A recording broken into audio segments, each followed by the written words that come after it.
Good morning friends. आज हम बात करेंगे, चूंकि हम लोग एलसीएम एचसीएफ के बारे में बात कर रहे हैं, तो आज इस टॉपिक पे बात करेंगे। जैसे मान के चलिए बहुत सारा घंटी होता है ना, तो घंटी के संदर्भ में चार टाइप के क्वेश्चन बनते हैं।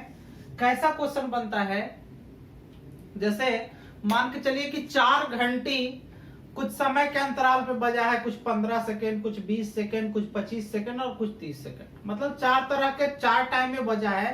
तो उस टाइप का क्वेश्चन को हम कैसे बनाएंगे, मीटिंग टाइम कैसे निकालेंगे, तो इसके बारे में बात करते हैं। ठीक है, तो हम क्वेश्चन के माध्यम से पहले समझने का प्रयास करेंगे कि क्या कह रहा है क्वेश्चन। ठीक, क्वेश्चन जो है ये लिखा हुआ है, कह रहा है कि 3 घंटियां 15 सेकेंड, 30 सेकेंड और 45 सेकेंड के अंतराल पर बजती है यदि वह एक साथ 4 बजे बजा हो, है ना। एक साथ 4 बजे बजा है और उसके बाद आपका कंडीशन दे रखा है। चार तरह का क्वेश्चन बना है। क्या बना है, कहा कि आगे कितने बजे एक साथ बजेगी, पहला क्वेश्चन है। दूसरा क्वेश्चन है कि पहले कितने बजे एक साथ बजी थी, मतलब पहले बार में कितने बार एक साथ बजी थी, और करा कि आधा घंटा में कुल कितनी बार एक साथ बजेगी, और फिर करा कि कितने समय के बाद घंटियां एक साथ बजती है ना। तो यहां पे आपको क्या करना है, आपको पहले मीटिंग टाइम निकालना है ना। इसको मीटिंग टाइम कह लीजिए या फिर एग्जैक्ट टाइम कह लीजिए। इसका मतलब है कि कितना समय में मिलेगा एक साथ, या एग्जैक्ट टाइम क्या है ना। तो एग्जैक्ट टाइम, यहां पे मीटिंग टाइम ही हम निकालते हैं। मीटिंग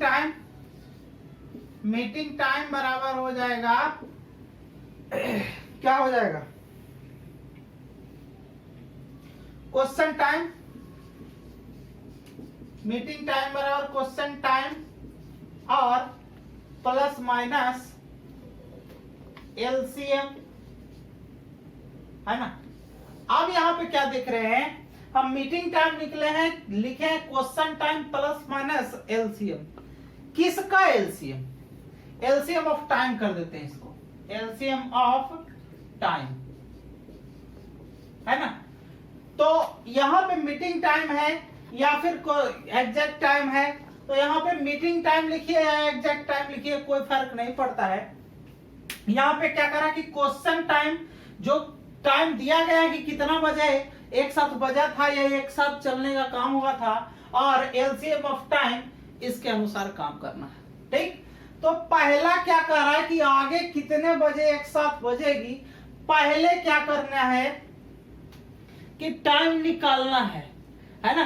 टाइम कैसे निकालना है, अब यहां पे देख लीजिए, मीटिंग टाइम कह रहा है कि पहले आगे कितने बजे एक साथ बजेगी। तो पहला तो 4 बजे बोला है कि 3 घंटियां एक साथ कितना बजा है 15 सेकंड, 30 सेकंड और 45 सेकंड के बाद बजता है, और कितना बजे बजा है, 4 बजे बजा है ना। तो 4 बजे बजा है। अब पहला क्वेश्चन यहां से सोल्व करना चालू करेंगे, कहा कि आगे कितने बजे एक साथ बजेगी। तो एक साथ बजेगी तो 4 बजे तो ये बजा था। अब 4 बजे को इस तरीके से लिखिएगा, है ना। 4 बजे को इस तरीके से लिखिएगा, तब जो है आपके लिए फायदेमंद होगा। कभी कभी लोग जोड़ घटाव में गड़बड़ कर देते हैं, तो जोड़ घटाव में गड़बड़ करने की जरूरत नहीं है। अब यहां देखिए 4 बजे, तो 4 बजे मतलब ये है आवर वाला, ये है मिनट वाला, और ये है क्या, सेकंड वाला। कंफ्यूज नहीं होना। अब एलसीएम ऑफ टाइम मतलब कितना समय के अंतराल पर, 15 सेकंड, 30 सेकंड और 45 सेकंड। तो 15 सेकंड, 30 सेकंड और 45 सेकंड का क्या लिख देंगे, एलसीएम। ठीक, तो 15, 30, 45 का एलसीएम कितना हो जाएगा, 90 हो जाएगा, है ना। 90 हो जाएगा। क्यों हो जाएगा, इसको देखिए, ये जो है इन दोनों में अटैच हो रहा है तो इसको छोड़ देंगे, या फिर अगर जो करना चाहेंगे तो बड़ा वाला संख्या एलसीएम हो सकता है। कंडीशन उसके लिए क्या है कि इन दोनों संख्या से कटना चाहिए, तो ये तो कट नहीं रहा है, मतलब इससे तो कट रहा है, इससे नहीं कट रहा। फिर इसके दोगुना कर देंगे तो 90 कर देंगे, तो 90 में जो है 15 से भी कट रहा है, 30 से भी कट रहा है, तो यहाँ पे एलसीएम कितना हो जाएगा 90, और ये आएगा क्या सेकंड में आएगा। ठीक, अब यहाँ पे कितना हो गया 4। अब यहाँ पे देखिए क्या करा कि आगे कितने बजे एक साथ, है ना, आगे कितने बजे एक साथ बजेगी, तो आगे बजाना है यानी प्लस में, अगर पीछे बजाना होता तो यहाँ माइनस चिन्ह ले लेते, आगे चूंकि बजाना है तो यहाँ प्लस साइन का इस्तेमाल किए हैं। अब देखिए 90 सेकंड का मतलब आप क्या लिख सकते हैं, यहाँ पे देखिए 90 सेकंड का मतलब क्या लिख सकते हैं, 1 मिनट 30 सेकंड लिख सकते हैं ना, है ना, तो 1 मिनट 30 सेकंड आप लिख सकते हैं।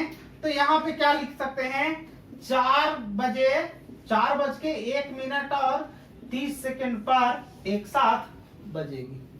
ठीक है, दूसरा क्वेश्चन आपका क्या कह रहा है, दूसरा कह रहा है कि पहले कितने बजे एक साथ बजे थी। देखिए मजेदार क्वेश्चन है, पहले कितने बजे, तो 4 बजे तो बजा था, 4 बजे हम लिख दिए, है ना, माइनस ये 90 सेकेंड ही आएगा ना, तो 90 सेकेंड ही आएगा, लेकिन क्या करा कि पहले कितना बजे बजा, मतलब 4 बजे के पहले के बारे में पूछ रहा है, तो 4 बजे के पहले के बारे में पूछता है, तो यहाँ पे क्या हो जाएगा माइनस हो जाएगा, और 90 सेकेंड का मतलब यहाँ क्या लिख सकते हैं 0 0 1 और 30, ऐसे लिख सकते हैं ना। और भी घटाने का काम कैसे कर सकते हैं, यहाँ देखिए 4 बजा है, अब इस तरीके से आपको नहीं घटाना है। कैसे घटाना है, जब भी इस तरीके का टॉपिक आ जाए तो यहाँ पे 0 0 है, उसको बड़ा वैल्यू करने का प्रयास कीजिए। ऐसा करते हैं, इसको 3 बजा देते हैं, 3 बजा देते हैं, तो यहाँ पे 60 मिनट और बचेगा, तो यहाँ हम 60 मिनट भी लिख सकते हैं, लिख सकते हैं ना। अब 60 मिनट मत लिखो, आप लिखो 59 मिनट, कोई दिक्कत, 59 मिनट मतलब 1 मिनट और बच रहा है, और यहां पे लिख दो कितना 60 सेकंड। मेन टॉपिक यही है, ये इस टाइप का एग्जाम में ये वाला ज्यादा पूछता है, तो इससे इसको आपको कैलकुलेट कैसे करना है वो हम मेन रूप से बता रहे हैं। तो ये 3:59 है ना, 3 59 60 मतलब 3:59 हुआ है और 60 मिनट हुआ है, तो 60 मिनट बराबर 1 मिनट यहाँ चल जाएगा, और 59 है 1 60 हो जाएगा, तो ये 4 हो जाएगा, कोई फर्क नहीं पड़ेगा। अब यहाँ माइनस 0 0 0 1 और 30, ऐसा करने से क्या होगा कि आपको कैलकुलेट करने में आसान हो जाएगा। देखो 60 में से 30 गया तो 30, है ना। अब यहां देखिए 59 गया, 59 में से 1 गया तो कितना 58, और ये 3 में से 0 गया तो कितना 3, यानी कि पहले कितना बजे बजा होगा, कारण कि पहले कितने बजे एक साथ बजी थी, तो 3:58 मिनट और 30 सेकंड में एक साथ ये बजी थी। ठीक है, ठीक है। अब जो है अगला क्वेश्चन है, अगला आपका क्वेश्चन यहाँ पे लिखा गया है कि आधा घंटे में कुल कितनी बार घंटियां एक साथ बजेगी। यहाँ पे हम थोड़ा सा मिटार दे रहे हैं,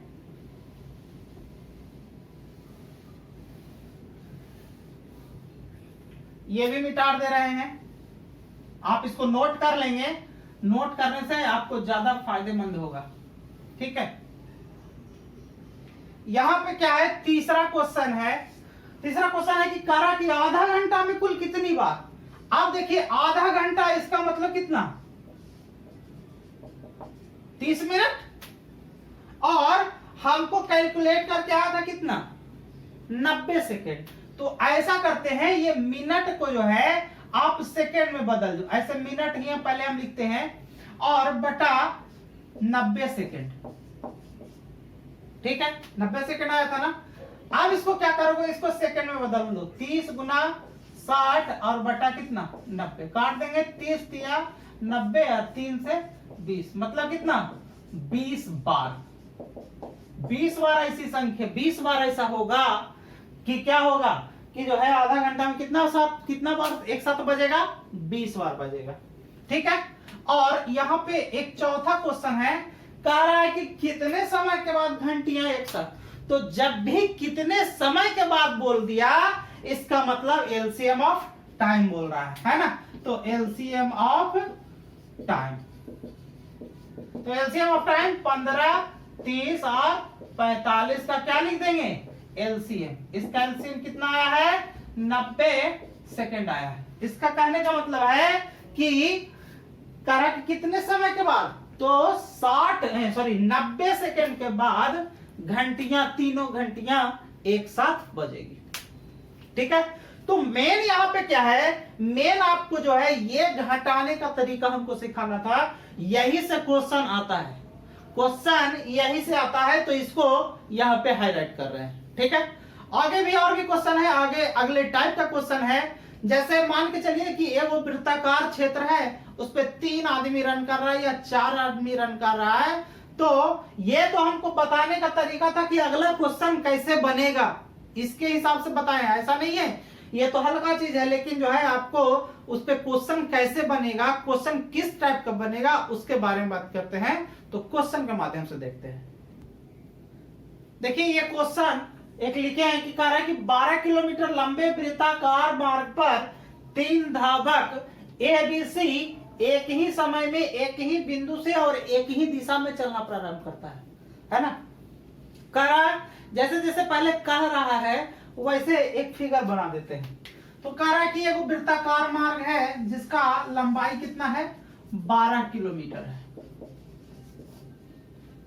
ठीक है, अब कह रहा है कि 3 धावक है, मतलब मान लिया कि एगो पॉइंट ही है, तो यहां से एगो चलता है, फिर एगो यहां से चलता है और फिर एगो यहां से, मतलब तीनों एक ही पॉइंट से चलता है। और क्या करता है, कहता है कि इसका चाल भी अलग अलग है। एक का है 3 किलोमीटर प्रति घंटा, एक का है 7 किलोमीटर प्रति घंटा और एक का है 12 किलोमीटर प्रति घंटा। ये है ए, ये है बी और ये है सी, है ना। इसी टाइप का क्वेश्चन एग्जाम में पूछता है, ध्यान रखिएगा। एसएससी तो खास करके पूछता है इसी टाइप का। कह रहा है कि उनकी चाल क्रमशः 3 किलोमीटर प्रति घंटा, 7 किलोमीटर प्रति घंटा और 12 किलोमीटर प्रति घंटा है। कह रहा है कि ये वो वृत्ताकार मार्ग है, उस पे एक 3 तरह के धावक है, एबीसी है, जिसका चाल कितना 3 किलोमीटर प्रति घंटा, 7 किलोमीटर प्रति घंटा और 12 किलोमीटर प्रति घंटा है। और कह रहा कि एक ही बिंदु से एक ही दिशा में, मतलब यहां से चलना किया तो सब इधर एंटी क्लॉक ही चल रहा है ना। तो जब भी इस तरह का क्वेश्चन आए तो आपको क्या करना है ना। आपको कह रहा है कि कितने समय बाद, है ना, यहां हाईलाइट करने वाली बात है कि समय के मान पूछता है ना। हम लोग पहले भी पढ़ चुके हैं कि समय बराबर दूरी और बटा चाल, यही पढ़े हैं ना आज तक। तो समय बराबर दूरी बटा चाल, पहले समय निकालेंगे तीनों का और उसके बाद क्या करेंगे, एलसीएम ऑफ टाइम निकाल देंगे, यानी कि मीटिंग टाइम। जो हम पहले पढ़े कि मीटिंग टाइम या एग्जैक्ट टाइम बराबर एलसीएम ऑफ टाइम, यही पढ़े थे ना। तो समय बराबर दूरी बटा चाल। अब ए के द्वारा लगा समय,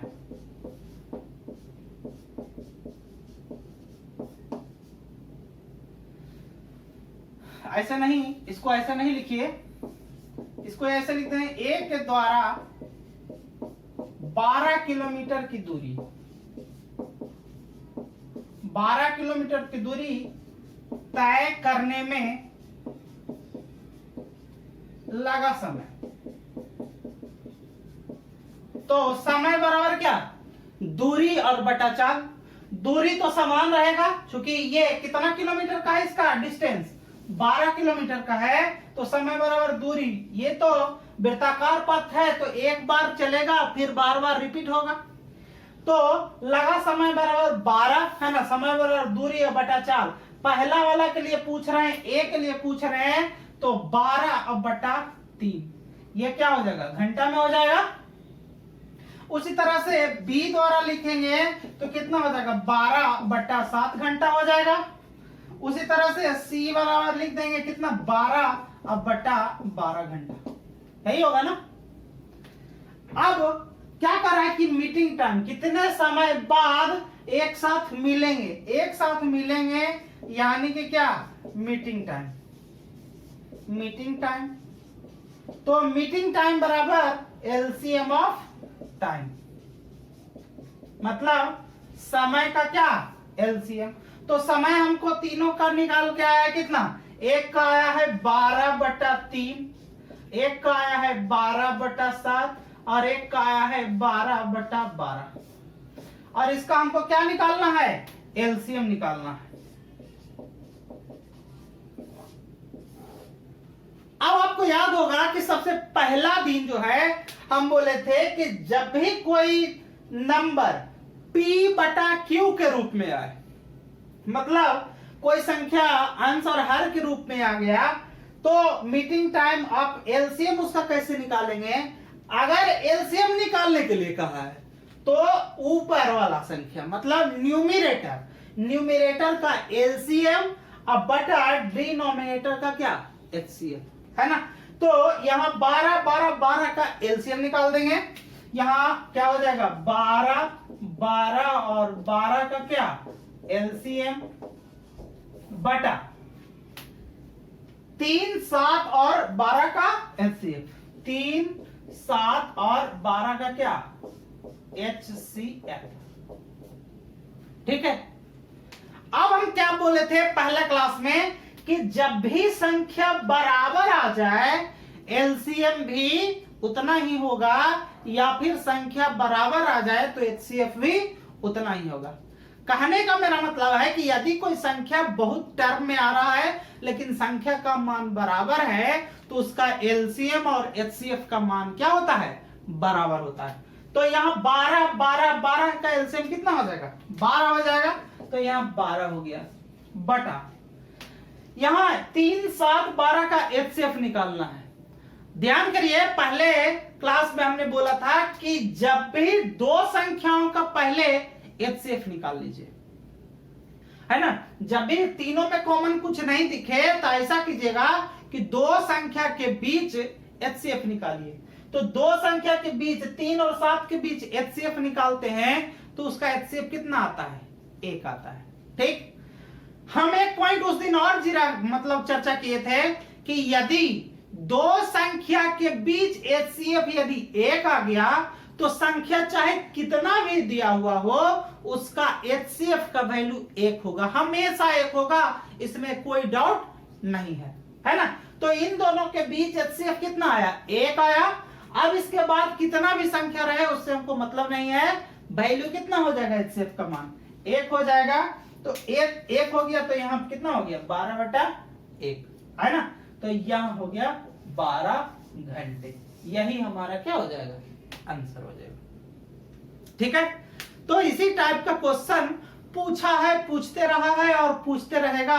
एसएससी में सबसे ज्यादा इसी टाइप का क्वेश्चन पूछा है। ठीक है। तो अगला जो क्वेश्चन लिख रहे हैं अगले टाइप का लिख रहे हैं, आप उसको समझते हैं। देखिए आपके लिए एक क्वेश्चन ढूंढ के लाया, बहुत ही इंपॉर्टेंट क्वेश्चन, बहुत बिल्कुल इंपॉर्टेंट क्वेश्चन है। और यही क्वेश्चन एसएससी बार बार रिपीट करता है, रेलवे भी रिपीट किया है लेकिन एसएससी बहुत बार बार रिपीट करा है। इसके लिए मैं यहां क्वेश्चन लिखा गया है, क्या कर रहा है कि 3 अभाज्य संख्या में प्रथम 2 का गुणनफल कितना है, 187 है। और कह रहा है कि अंतिम 2 संख्याओं का गुणनफल 493 है। तो वह 3 अभाज्य संख्या कौन कौन सी है ना। तो जब भी आपको इस टाइप का क्वेश्चन रहे आपको करना क्या है ना। अब यहां पे देखिए क्या कर रहा है कि 3 को अभाज्य संख्या मान के चलिए ए बी और सी, हम प्योर आपको फैक्ट बता दे रहे हैं, है ना। क्या कर रहा है कि प्रथम 2 का गुणनफल, प्रथम 2 का गुणनफल कितना दे रखा है, यहां 187, मतलब a गुना b बराबर 187। ठीक है।